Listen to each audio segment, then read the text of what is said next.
Finnegan deals. Marcel hits it to right. Get up. Get going. Yes! 307! The Braves tie the all-time single-season home run record. The 2023 MLB season was memorable for Braves fans for so many reasons. Ronald Acuna Jr.'s 40-70 season leading to a unanimous NL MVP award, Matt Olson's franchise record 54 home runs, a team slugging percentage above 500, a major league record-tying 307 home runs, and a major league leading 104 wins. 8 All-Stars selected to represent the team in Seattle. The 2023 Braves had something very special about them. Though in fairly similar fashion to the rest of recent Braves history, outside of 2021, 2023 was yet another early exit in the postseason. And for the second year in a row, it was at the hands of the Phillies. Like so many regular seasons in Atlanta history, across all sports, mind you, a truly special year wasn't validated by a championship. And with a retooled, re-energized, and hungry squad of all-stars, veterans, and young players alike, the 2024 Braves set out on bringing a championship back to Atlanta. As we know, they barely made it to the wild card round, where they were easily dispatched by the Padres. How did a team so talented, so relentless, and so historically good fall that far that quickly? Let's dive into just how this Braves team went down with little more than a whimper after being so historically good the year prior. The 2024 regular season for the Braves started in the most fitting place imaginable for either retribution or humiliation.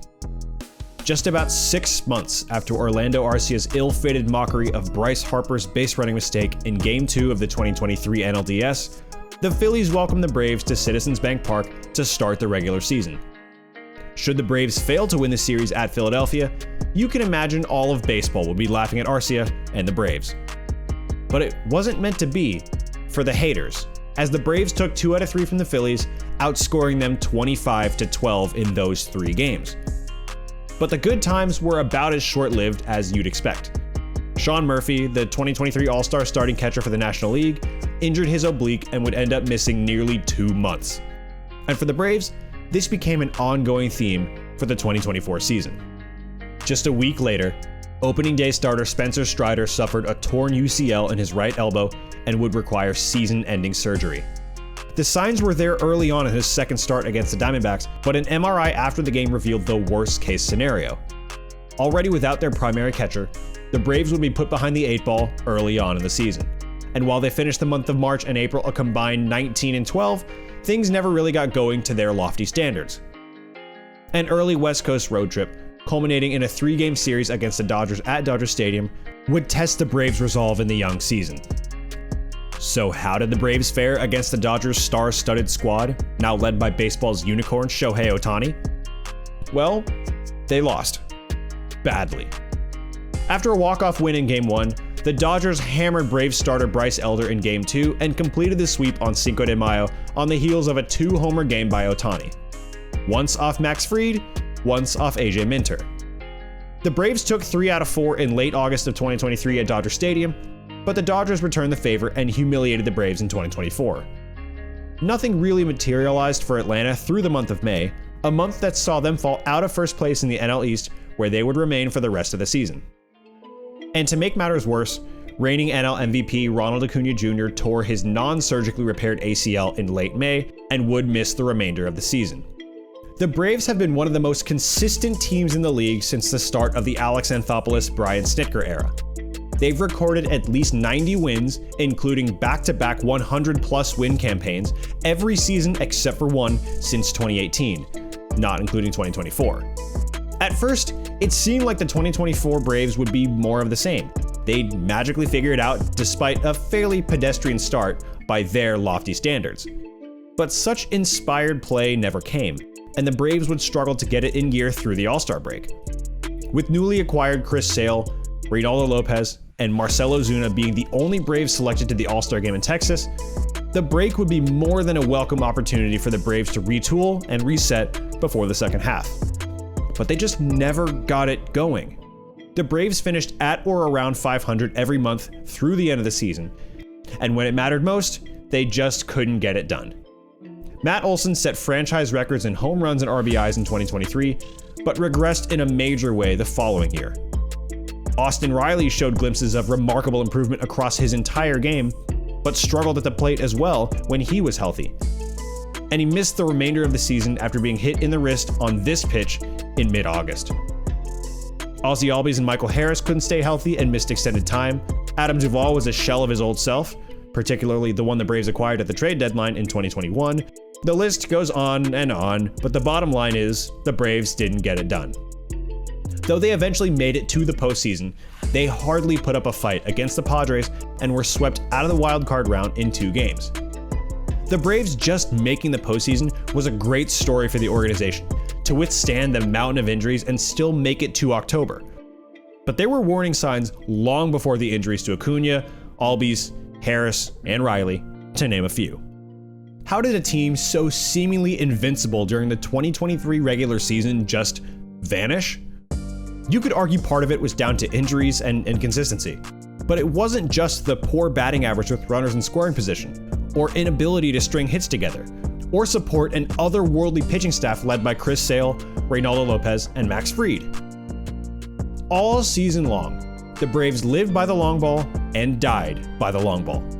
They tied the major league record with 307 homers in 2023, yet were below the major league average in 2024. How then? How could this happen? If the Braves coaching staff could magically flip a switch to get the players to start hitting again, they absolutely would. But there were signs, quite early mind you, that something about this Braves team was off. Consider this. After the first month or so of the season, we'll call it May 3rd, the start of their 3-game series against the Dodgers, the Braves had some glaring issues that were never addressed. Brian Snitker, despite his track record as manager of the Braves, couldn't quite help his players make the adjustments necessary to win ballgames. The pitching staff did their job. As a unit, the Braves were tied for first in ERA for the season and led the league outright in Ks per 9 and wins above replacement. Led by NL Cy Young Award winner and NL Triple Crown winner Chris Sale, the Braves pitching staff was as dominant as we saw around the league in 2024. But offensively, the Braves as a collective were among the league's worst after May 3rd. 19th in the league in WRC+, 21st in batting average, 26th in runs per game, and had the 9th highest strikeout percentage. Here's where the head-scratching starts though. The process-oriented metrics actually tell a pretty positive story. In that same window from May 3rd through the end of the season, the Braves had the 2nd highest average exit velocity, 2nd highest barrel rate, the 3rd highest hard hit percentage. So how is it possible that a team with admittedly good process-based stats performed so poorly? Across the entirety of the 2024 season, the Braves had the highest swing percentage on pitches in the strike zone, but tied for the 2nd lowest contact percentage on such pitches. They also had the 4th highest swing percentage overall and 3rd lowest rate of pitches seen in the strike zone. In other words, they didn't take a whole lot of pitches for strikes. The Braves were an aggressive team in 2024, as they have been for so many years recently, but they weren't capitalizing on very hittable pitches.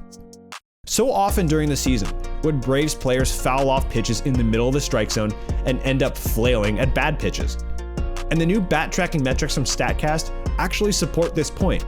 Only one team in 2024 had a higher average bat speed than the Braves, and nobody whiffed more often at that bat speed than the Braves. And finally, of the 12 teams to make the postseason in 2024, the Braves had the worst batting average with runners in scoring position. The next worst team was the Baltimore Orioles, who managed to score just 1 run in 2 games against the Royals.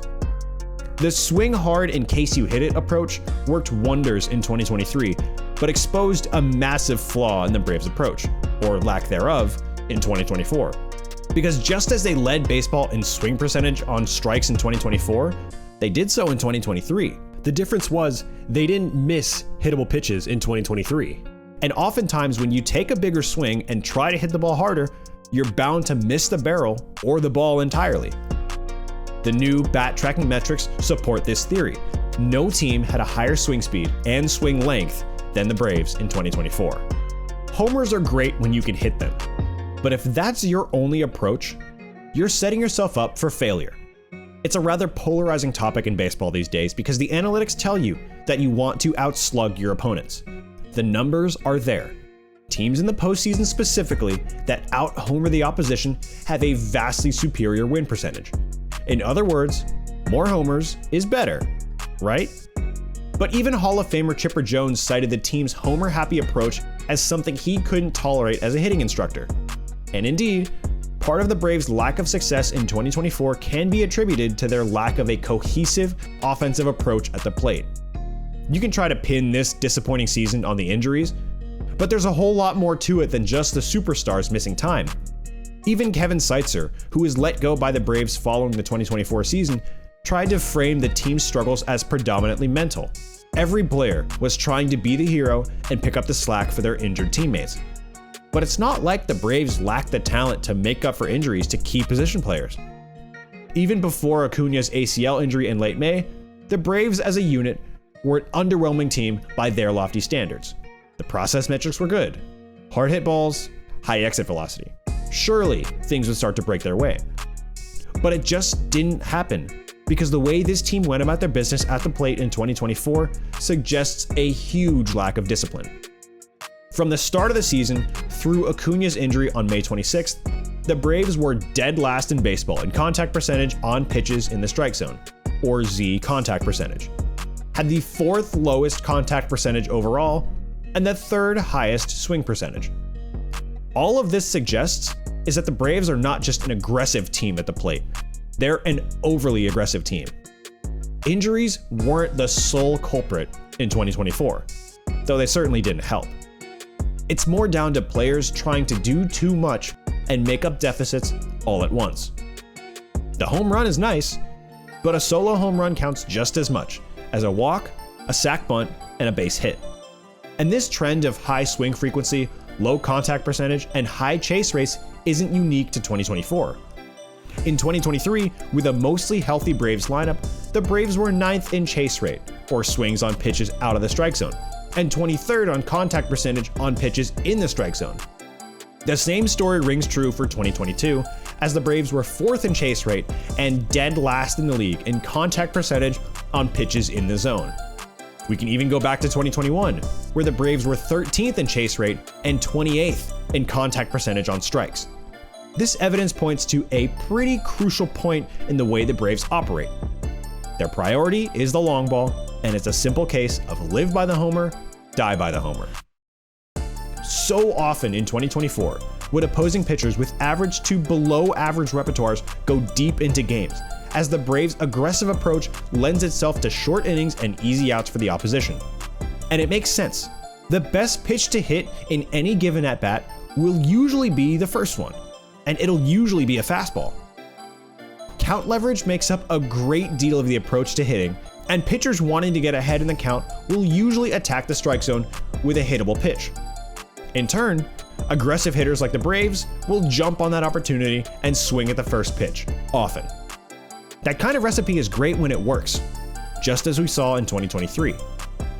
But when it doesn't work, it can get ugly. And in turn, it can waste one of the league's best pitching staffs. Consider this example.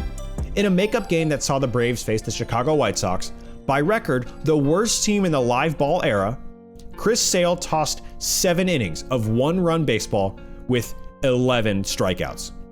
A lineup that consisted of Ozzie Albies, Marcell Ozuna, Matt Olson, Austin Riley, and Sean Murphy scored exactly 0 runs against the White Sox. And it's not like the White Sox trotted out a Cy Young Award winner. The combination of Chad Kuhl, Justin Anderson, Jared Schuster, John Brebbia, and Michael Kopech shut out the Braves in one of the more simultaneously forgettable, but also memorable games in recent memory. In fairness, the one game was a one-off makeup at the end of a road trip. And in a long 162-game season, games like this are bound to happen every once in a while. But for the Braves to show as little fight against historically mediocre opposition is a damning indictment of a thoroughly underwhelming season. And call me a Debbie Downer or an overly negative armchair analyst, but these kinds of games happened all season long. So often when the Braves try to play hero ball, every player swinging for the fences and hitting the ball hard, but not getting results. I'd be remiss in failing to acknowledge bad luck, but there's a skill in not just hitting the ball hard, but finding a way to get on base in a big moment. The Braves lacked that skill in 2024, even when the roster was healthy. 2024 will be remembered, and rightly so, for the injuries and missed opportunities by a team with such astronomically high expectations. But for this current iteration of the Atlanta Braves, I'd argue there's a stronger chance of this trend continuing in 2025 without some serious rethinking of their offensive strategy. Thankfully for Braves fans, Alex Anthopoulos works quickly and hired hitting coach Tim Hires, best known for being the Red Sox hitting coach in 2018 and the Rangers hitting coach in 2023, to find solutions for the Braves' offensive problems. Coincidentally, those 2 years resulted in World Series championships. In 2018 under Hires, the Red Sox led the league with a team batting average of .268 and an OPS of .792. They also tied for second in WRC Plus as a team behind only the A's and the Yankees, and on par with the Dodgers. In 2023, Hires' first year as hitting coach in Texas, the Rangers had the second highest batting average and third highest OPS and WRC Plus. You probably know who ranked number 1 in all 3 of those categories: the 2023 Atlanta Braves. That's all for this one. Let me know what you think down in the comments, what the future really holds for the Braves, and if 2024 was really just an aberration and not the start of a worrying trend. If you enjoyed today's video, be sure to drop a like and subscribe for more. Thanks for watching. We'll see you in the next one.